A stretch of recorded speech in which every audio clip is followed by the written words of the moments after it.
Have you ever wondered what exactly is consciousness? Let's dive deep into this fascinating topic. Consciousness at its simplest is awareness of our internal and external world, but it's way more complex than it sounds.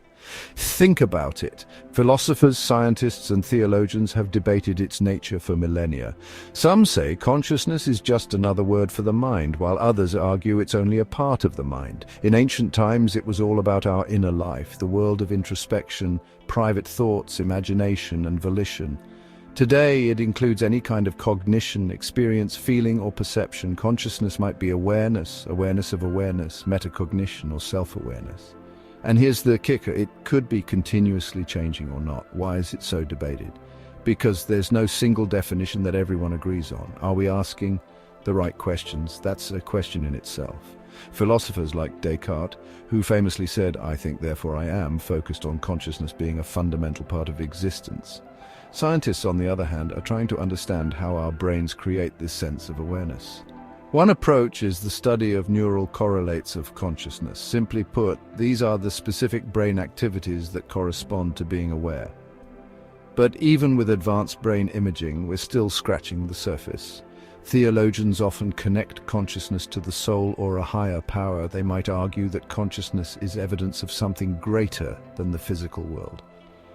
We usually think of being awake and aware as normal consciousness. There are also intriguing phenomena like the hard problem of consciousness. Coined by philosopher David Chalmers, it questions why and how physical processes in the brain give rise to subjective experiences.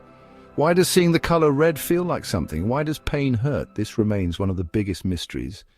With that comes the problem of other minds. A philosophical issue that questions how we can know that other minds exist. Imagine this. You look at a friend and see their expressions, hear their words, and interpret their actions. But how can you be certain that they have an inner life similar to yours? One perspective is solipsism, the idea that only one's own mind is sure to exist. According to this viewpoint, everything outside of one's consciousness could merely be an illusion. Sounds a bit unsettling, right? To counter this, we have the argument from analogy.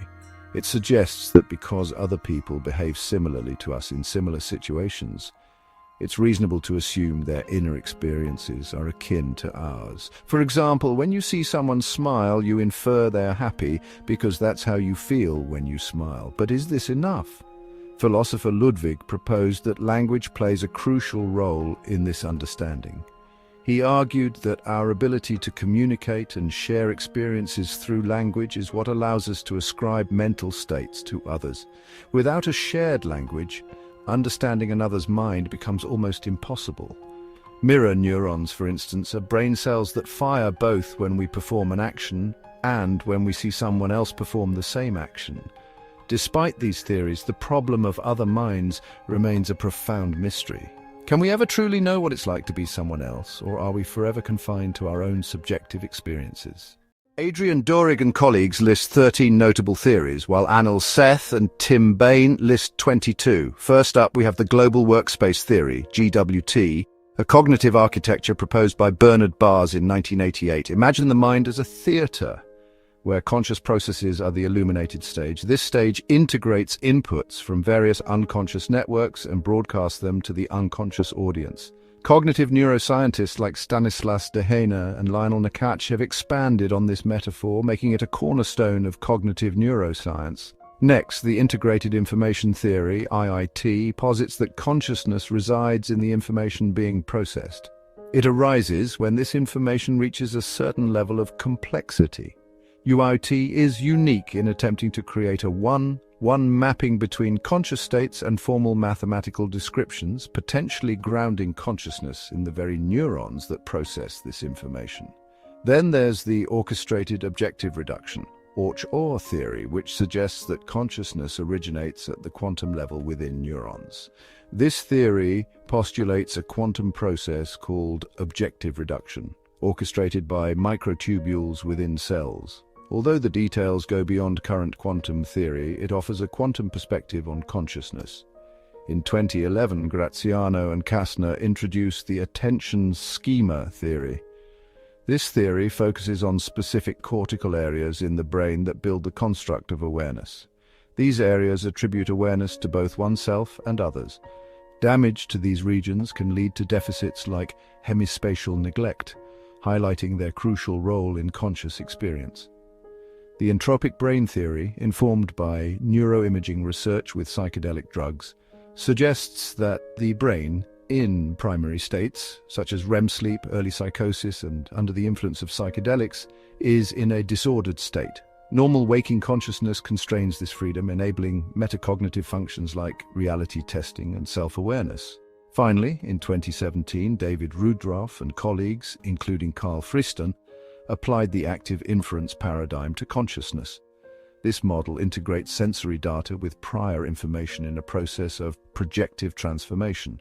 The problems of consciousness are among the most profound and challenging in philosophy and science. These problems include understanding the nature of subjective experience, the relationship between mind and body, and the mechanisms underlying conscious thought. In this chapter, we will explore these issues in depth, examining various theories and perspectives that have been proposed to explain consciousness.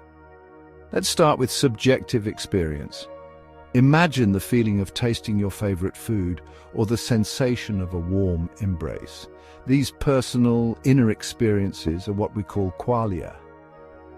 Philosophers like Thomas Nagel have famously asked, "What is it like to be a bat?" This question highlights the difficulty of truly understanding another being's subjective experience. Next, we dive into the age-old mind-body problem. How does the physical brain give rise to the immaterial mind?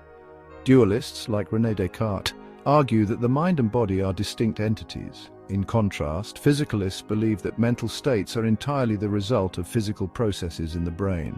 This debate continues to fuel much of the discourse around consciousness. Now, let's talk about the mechanisms underlying conscious thought. Advances in neuroscience have provided us with incredible insights. For instance, the global workspace theory suggests that consciousness arises from the integration of various brain processes into a unified experience. This theory is supported by studies showing that certain neural networks become active when we are consciously aware of something. Moreover, the integrated information theory posits that consciousness is a product of the brain's ability to integrate information. According to this theory, the more integrated and differentiated the information, the higher the level of consciousness. Researchers are using complex mathematical models to test these ideas, bringing us closer to understanding the enigmatic nature of consciousness. Finally, let's touch on the latest research in cognitive science. Scientists are employing cutting-edge techniques like functional MRI and electrophysiology to map the brain's activity during conscious thought. These studies are revealing the intricate dance of neurons that gives rise to our awareness. So, as we probe the depths of consciousness, we encounter a vast landscape of questions and theories. While we may not have all the answers, each discovery brings us one step closer to unraveling the mysteries of the mind.